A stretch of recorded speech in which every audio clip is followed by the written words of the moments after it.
going to show you how to sync your Asana app onto your Google Calendar. Go to your browser and type reclaim.ai. Now to set up, tap the Get Started button. Then click Continue with Google. After finishing these 6 steps, you can connect Work Calendar. Then check these boxes to have an access on your account. After that, click Continue. By continuing,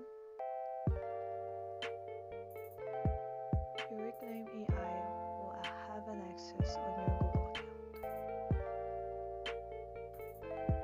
That's it. Now, go to Settings and tap Interrogations and go to Connect Asana.